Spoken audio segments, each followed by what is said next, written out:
my first book was Breaking Open the Head, where I'd started as a scientific materialist from a kind of skeptical background, but I had an existential crisis and went through my own shamanic initiatory process to kind of, change to accepting more of a kind of Jungian worldview, but then also, accepting the legitimacy and validity of like psychic capacities, paranormal abilities, and so on.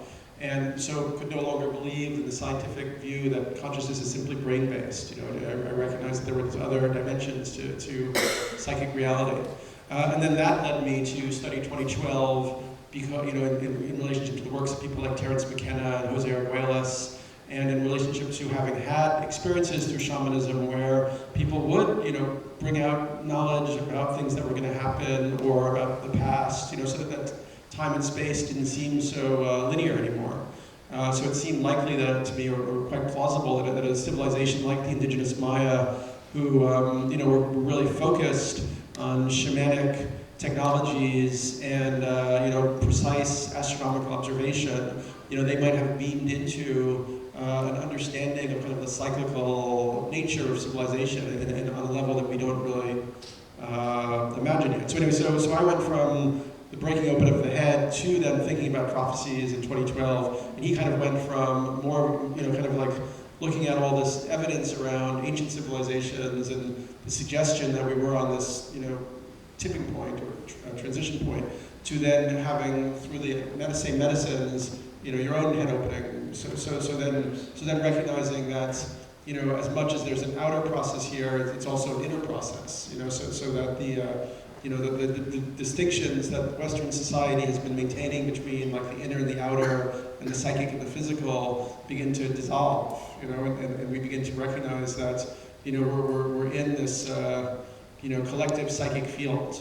So for me, on the further edge, obviously, as I said, the film, covers a bunch of things, and the essays too. But I'm very interested in this idea of psychic energy, this idea that maybe in the same way, in the 18th century, we had no idea that we would be able to access electricity, turn it into a regular force, and in a century and a half, transform the geophysical nature of our planet. We might be on the cusp of accessing other forms of energy, other levels of energy that could even be more transformative, and perhaps one of those would be psychic energy, so that there's more and more evidence, I think, that indicates that. And then, of course, equally interesting to me is the idea that we are, getting messages from, galactic intelligence or some type of, galactic civilization or galactic federation. And you were talking about speaking at the crop circles, and definitely it seems there's information in the study of ancient phenomena like the pyramids, or that you've done, or like the Ark of the Covenant, which you've also done, that we are not yet anywhere near getting the whole story of what's been going on or what's possible. So I'd be curious. We've talked about it at length, and it's a subject of fascination for me. How do you think? Do you think that there were these other, technologies that made use of energy that were somehow connected to consciousness that these other earlier civilizations had? And if so, how can we go about reaccessing them? Yeah, I would say from my years of travel and study that the ancients definitely knew stuff we don't know, and that they were not primarily in the business of mechanical advantage. They were in the business of using psychic powers, using the powers of the mind, using the powers of consciousness to manipulate the physical realm.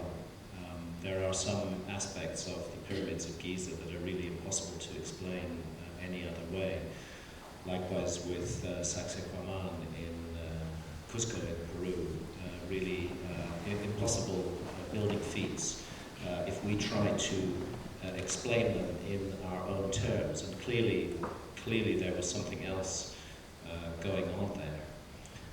It's why I feel that, for me, one of the perhaps the most important issue of our times is as yet largely an unrecognized issue.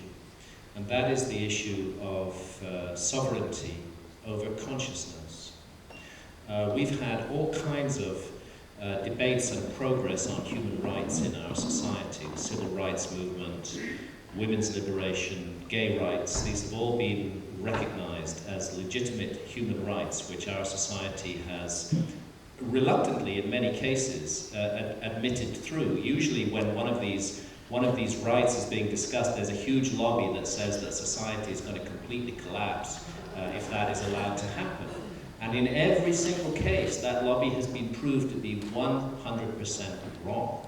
That the change has always been for the better. And I think that the one vast, unrecognized human right which is present massively in our society today is our right to sovereignty over our own consciousness. We still live in a society that will send people to prison for grievous numbers of years for exploring their own consciousness with psychedelics, or with any drugs.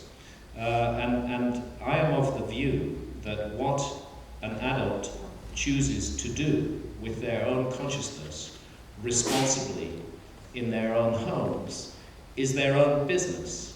And it is not the business of anybody else. The moment we get in somebody else's face, we start causing trouble to others, start making difficulties to others, the state has a role.